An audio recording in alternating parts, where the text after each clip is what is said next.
ادب سے ذوق سے اپنی نشستوں میں تشریف رکھیں. ہماری خوش قسمتی ہے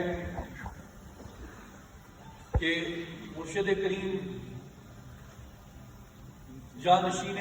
سلطان الفقر بانی اصلاحی جماعت حضرت سلطان محمد علی صاحب سرپرست اعلیٰ اصلاحی جماعت و عالمی تنظیم العارفین دربار عالیہ سلطان العارفین حضرت سلطان باہو رحمۃ اللہ علیہ، آپ اس بزم میں رونق افروز ہیں. ہم آپ کی موجودگی کے فیضان سے فیضیاب ہو رہے ہیں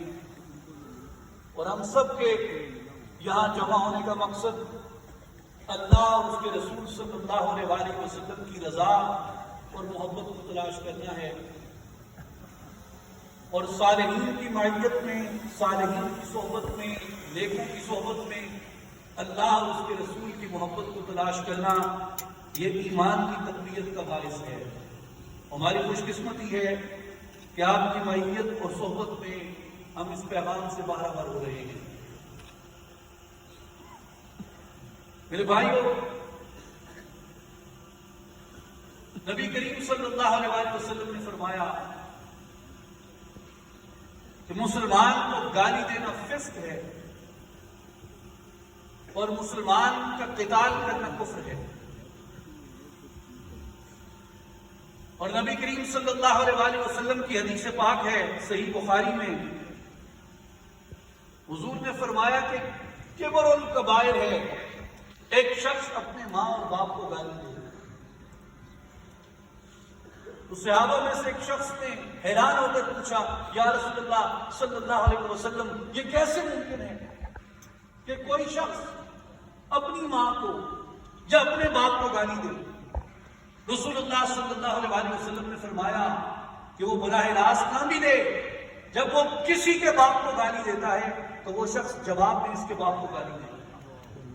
جب وہ کسی کی ماں کو گالی دیتا ہے تو وہ شخص جواب میں کس کی ماں کو گالی دے گا. تو اس لیے رسول اللہ نے فرمایا کہ یہ بنیادی طور پہ اپنی ماں اور اپنے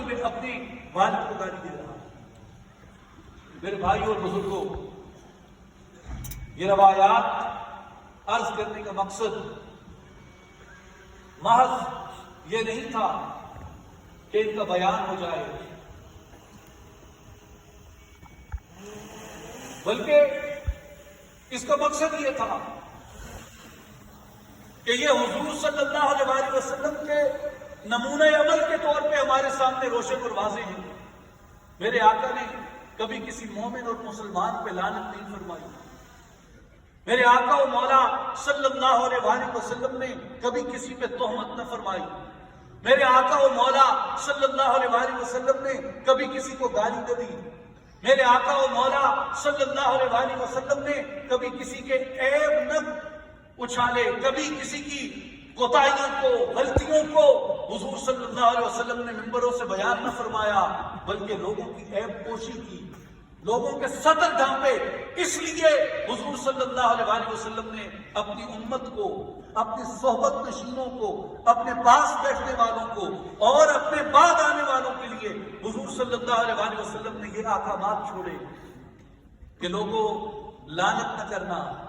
لوگوں گالی نہ دینا، لوگوں کسی کے عیب مت اچھالنا، لوگوں کسی کو تم تہمت سے داغدار مت کرنا. میرے بھائیوں اور بزرگوں، آج اپنی معاشرت ہمارے اپنے ہاتھ میں ہے. اس معاشرت میں ہم زندہ ہیں. جو اچھا بوئیں گے ہم خود بھگتیں گے. ہمارے بچے اس اچھے گفتگو، اچھے کلام، اچھے رواج کی چھاؤں میں بیٹھیں گے. اگر آج ہم برائی کا بیج بوئیں گے، اگر آج ہم جبر کا، اگر آج ہم ظلم کا، گالم گلوچ کا، لعنت کا، تہمتوں کا، کفر کے فتووں کا بیج بوئیں گے، کل کو ہم خود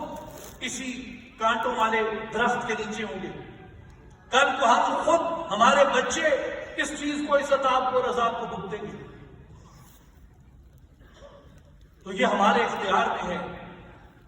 اگر ہم واقعتاً رسول اللہ صلی اللہ علیہ وسلم کی اس محبت سے اپنے آپ کو باہر کرنا چاہتے ہیں، اس محبت کا صلہ چاہتے ہیں، اس محبت کا اجر چاہتے ہیں، اس محبت کا مزہ چاہتے ہیں، اس محبت کی مٹھاس چاہتے ہیں، تو اللہ اور اس کے رسول کی رضا کی خاطر رسول اللہ کے اخلاق اور آداب کا نمونہ بنا دو اپنے آپ، رسول اللہ کے آداب اور اخلاق پہ ڈال دو اپنے آپ۔ میرے بھائیوں اور بزرگوں، الیکشن کا دور دورہ ہے، میری یہاں موجود تشریف فرما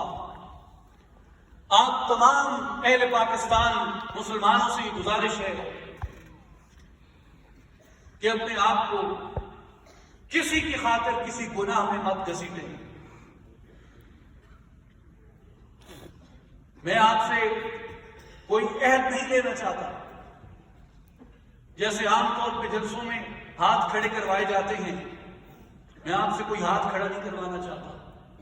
کوئی گنتی نہیں کروانا چاہتا، لیکن ایک عاجزانہ اپیل درخواست آپ سے کرنا چاہتا ہوں کہ اللہ کے لیے اور اس کے رسول صلی اللہ علیہ وآلہ وسلم کی محبت کے لیے اور حضور کی سنت اور شریعت کی اتباع میں اور حضور کی پیروی میں اپنے دلوں میں یہ عہد کریں کہ ہم کسی مسلمان مرد ہو یا عورت ہو اس کو تہمت سے داغدار نہیں کریں گے، اپنے ضمیر میں اپنے دلوں میں یہ عہد کریں کہ میں محمد مصطفیٰ احمد مجتبیٰ کا امتی ہوں، جس نے اپنے تو اپنے بیگانوں کے عیب چھپائے، میں کسی کے عیب کو نہ اپنی